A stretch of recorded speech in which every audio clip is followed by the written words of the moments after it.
आत्मा परमात्मा को याद करने से याददाश्त याद हो जाता है।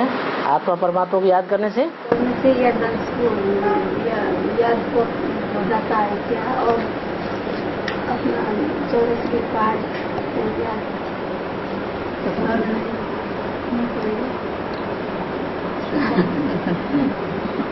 आप नेपाली में बोल दीजिए। नहीं, हिंदी आता है। हाँ आता है, लेकिन हम समझ नहीं पा रहे आपकी हिंदी। हाँ बेसिकली याद हो गए ना, आत्मा और परमात्मा को याद करने का। बेसिक के लिए याद है आत्मा और परमात्मा को याद और करो। हमारा और 84 का एडवांस में और क्लियर करना है? चक्र को अपने पाठ भी क्लियर करना है। हाँ,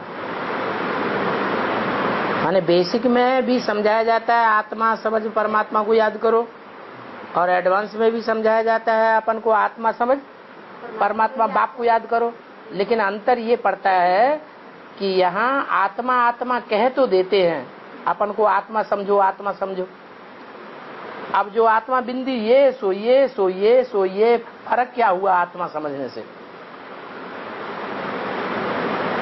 हम आत्मा पार्टधारी है तो किस किस्म के पार्टधारी है ये तो पता चले।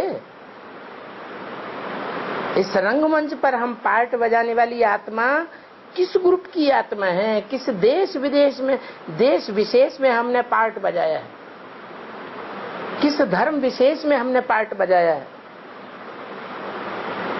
कैसे कैसे हमने पार्ट बजाए हैं, कैसे कैसे चोले बदले हैं, हम किन आत्माओं के साथ रहे हैं, ये सब हमें पता चलना चाहिए ना। सिर्फ मैं आत्मा हूँ इससे तो कोई खास बात क्लियर नहीं होती। क्लियर तो तब होती है कि मुझे आत्मा का 84 जन्म के चक्कर में विशेष पार्ट क्या है, कम से कम इतना तो पता चले।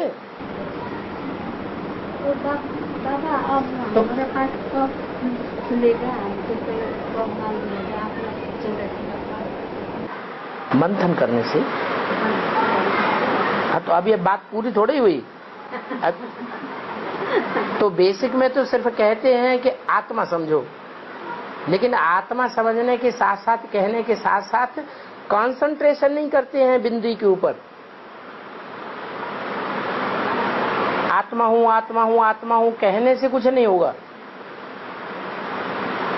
पक्की अवस्था तब होगी जब हम प्रैक्टिकल अपने बिंदु स्वरूप के चिंतन में रहें, स्टार के चिंतन में रहें। जब हम कहें मैं आत्मा हूं तो स्टार याद आए कि ये स्टार है, और इस स्टार में, इस स्टार रूपी रिकॉर्ड में, डीवीडी में अनेक जन्मों का पार्ट भरा हुआ है। वो अनेक जन्मों का पार्ट जो भरा हुआ है वो हम ड्रामा के पट्टे पर लगा करके देखें बार बार कि हमारा पार्ट क्या है और किन आत्माओं के साथ विशेष हमारा पार्ट। जब हम एडवांस में आ जाते हैं तो हमें पता चलता है हमारा तो बाप के साथ विशेष कनेक्शन है। उन बेसिक वालों का तो बेसिक बाप के साथ कनेक्शन है ही नहीं। उनका किसके साथ कनेक्शन है? चंद्रमा के साथ, चंद्रवंशियों के साथ, और उन चंद्रवंशियों का दूसरे दूसरे धर्म वालों के साथ कनेक्शन है। इसलिए शास्त्रों में दिखाते हैं कि ब्रह्मा दूसरे धर्म वालों को, असुरों को ही देव वरदान देता रहता है। ब्रह्मा ने वरदान किसको दिए? असुरों को वरदान दिए। ब्रह्मा की गोद में असुर ही पलते हैं। बाप असुरों को तरजीह ही नहीं देता है।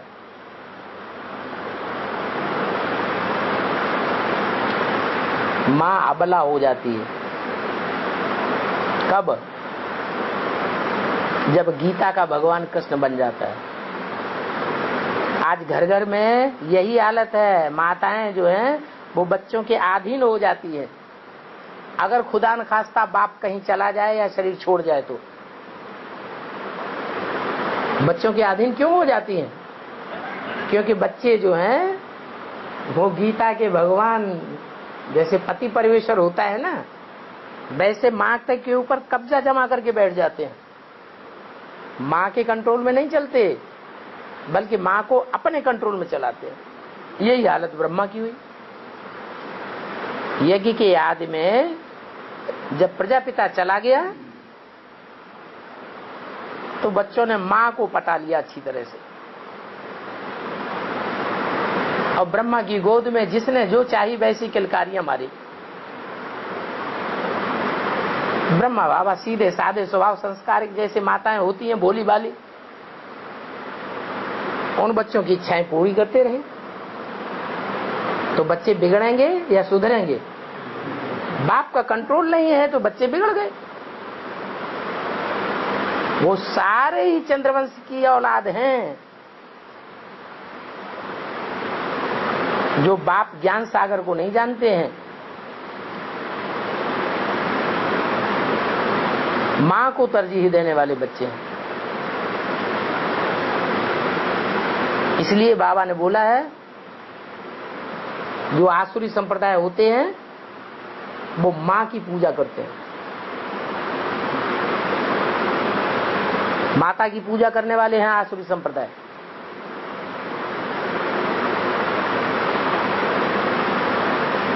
पूजा करनी चाहिए किसकी?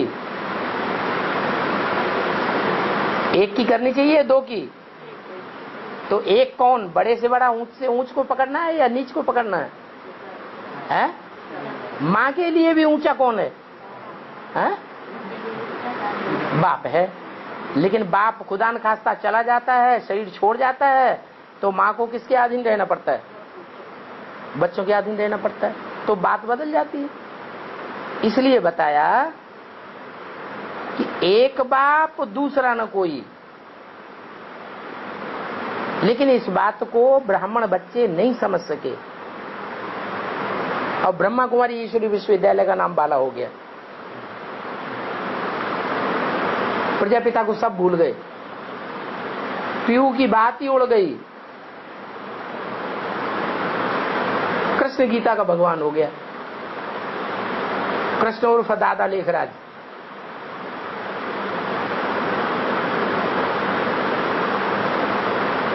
तो जो गीता का भगवान हो गया, उस गीता के भगवान ने बाप को पहचाना क्या?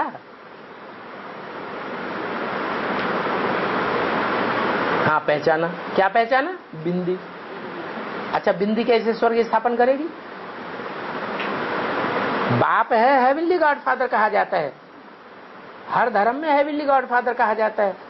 तो जब हर धर्म में हेवनली गॉडफादर कहा जाता है तो हेवन स्थापन करता होगा ना। और कोई धर्म पिताओं ने तो हेवन नहीं स्थापन किया।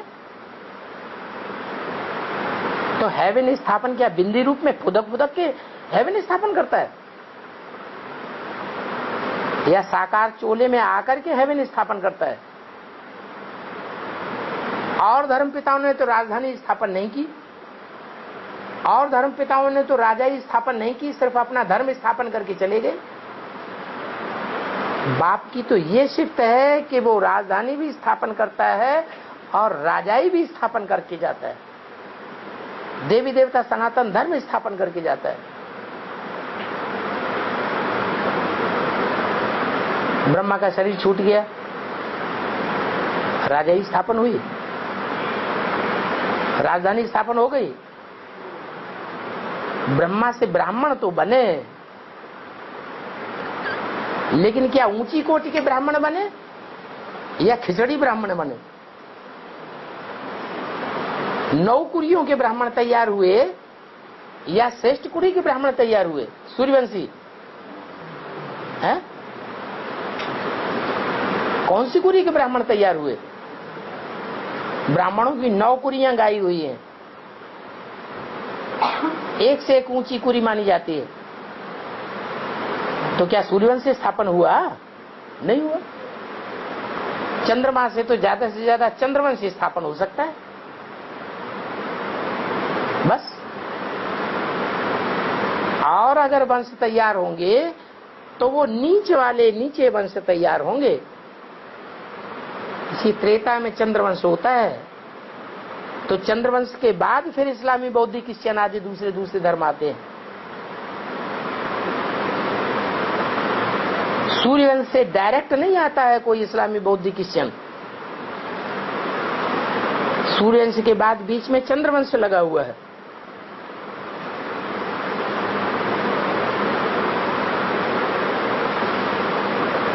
तो ब्रह्मा कुमारियों की जो याद है वो है सिर्फ बिंदी की याद। आत्मा भी बिंदी और परमात्मा भी बिंदी। पार्ट क्या है सो किसी को पता ही नहीं।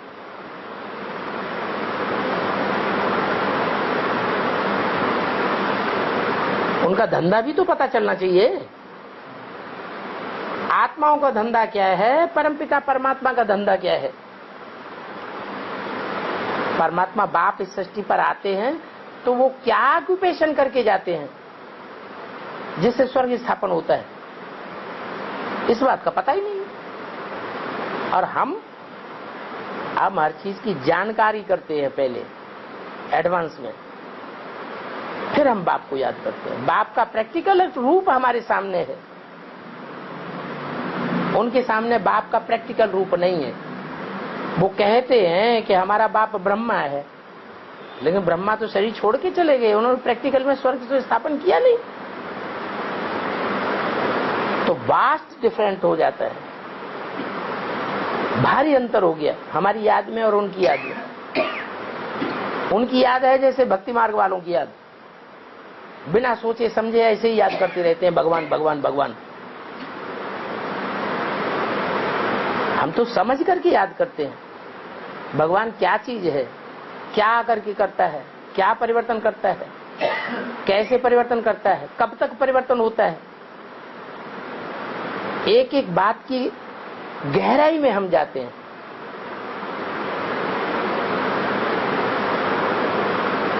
उसके लिए समझ चाहिए। समझ बुद्धि का काम है।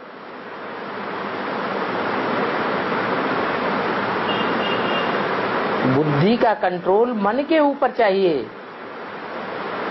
इसलिए शिव बाबा के 3 कार्यकर्ता हैं, मन रूपी ब्रह्मा, बुद्ध रूपी शंकर तीसरा नेत्र, और संस्कार शक्ति रूपी विष्णु।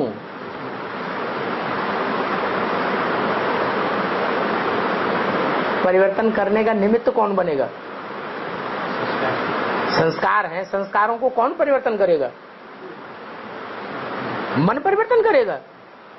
नहीं, बुद्धि है। बुद्धि जब तक समझेगी नहीं तब तक परिवर्तन होगा ही नहीं। समझ को ही ज्ञान कहा जाता है।